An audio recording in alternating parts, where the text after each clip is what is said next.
product of my generation. Nothing holds my attention for a long duration. Too much of even a good thing can leave me feeling bored. Have been kind of a bust. The holidays themselves were nice, but everything else can just get a redo. So we're going to keep the vibe, and it's a cloudy day in the middle of the winter, and so we're going to take a walk through a swamp where I'll leave a floor show if I'm not completely floored.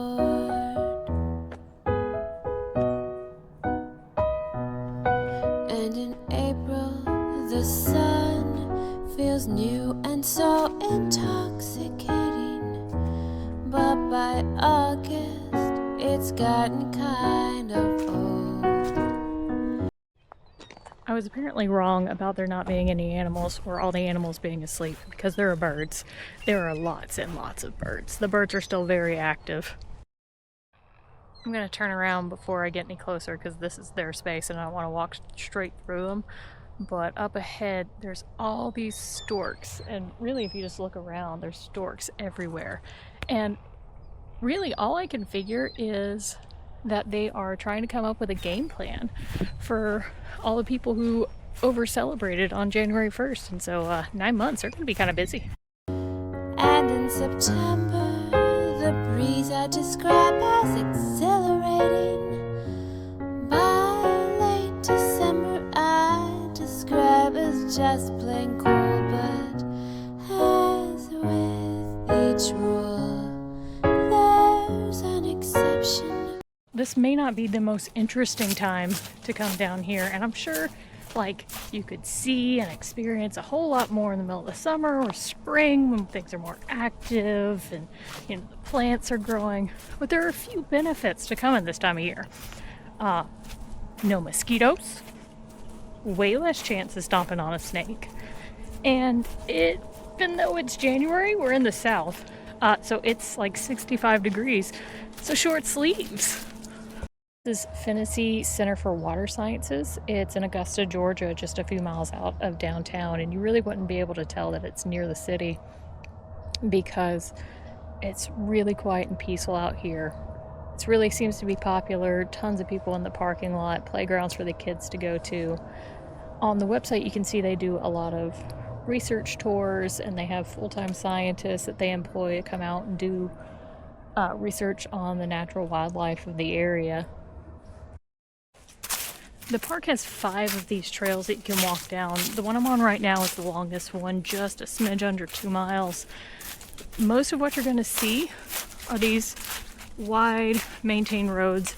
It's a swamp, so it's all going to be pretty flat. Like, there's nothing really complicated here to go across. Everything else is going to be just under a mile. But the pond trail, the one I'm on, takes you the furthest back into the park. You get to see the clarification pond, and I imagine you probably gotta see some gators when it's not so cold out. But also just looking at how the trails are designed, you can tell that they are used to bringing research vehicles through here.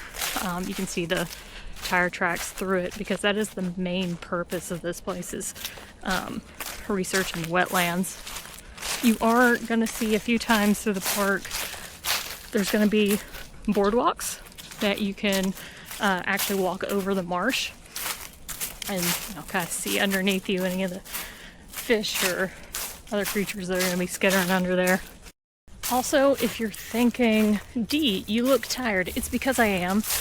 I have one weekend to swap my sleep from going to bed at 5 a.m. to waking up at 4 a.m. So I'm at that point in the process where the goal is, if I don't quit moving, sleep can't catch me. One thing I love through all eternity, for there never could be too much of you for me. Another benefit of coming here when it's a little bit colder is that gunk right there. I can still smell it, but I can't smell it as bad. For real though, that smelled terrible and I wish I hadn't have done it. But, you know, props to the scientists who actually come out and deal with that smell all the time. So I broke a cardinal rule of hiking, especially in a wildlife reserve, which is to leave nothing behind.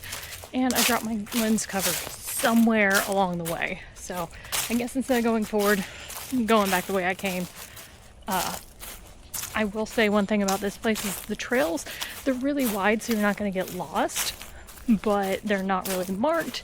You don't really know what sort of distances you're at. I assume I was at the clarification pond, just kind of based on the maps I looked at before I came out here.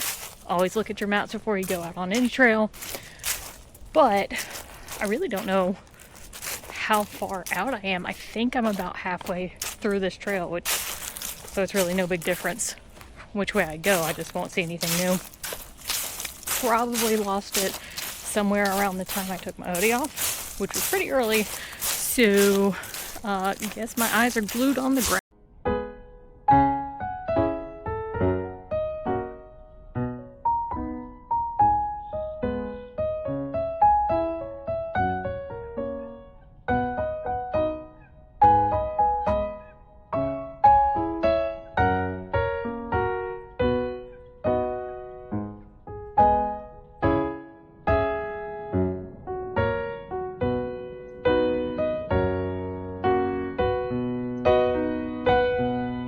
In the arms of a lover, feels so warm and so divine. But by 2 a.m. I'm needing my own space. And on a night when the bed is mine, oh mine, it's not long before I'm longing for someone's embrace. But as with each rule, there's an exception. One thing I'd love through all eternity, for there never could be too much of you for me.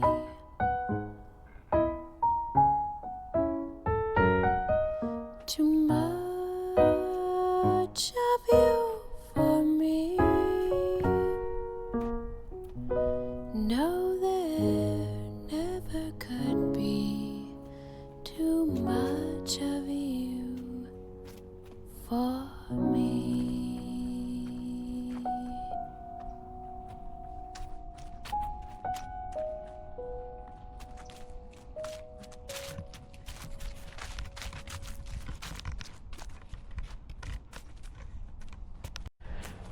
Okay, I don't feel nearly as terrible because I found it. It was pretty much where I thought it would be when I decided to do some dorky feeling videos of me just walking past. Also, what a gorgeous sunset that is.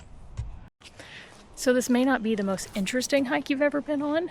It is really flat, it's really smooth, it's not difficult, but if you're not used to being around a lot of waterways, or if you're not used to the kind of wildlife that's in the area, if you're not used to doing really technical trails and you just want something easy, especially if you're with your family, it's just a few miles outside of the city. It's a lot more interesting than sitting around a hotel room. So it's worth a shot to come out and look at.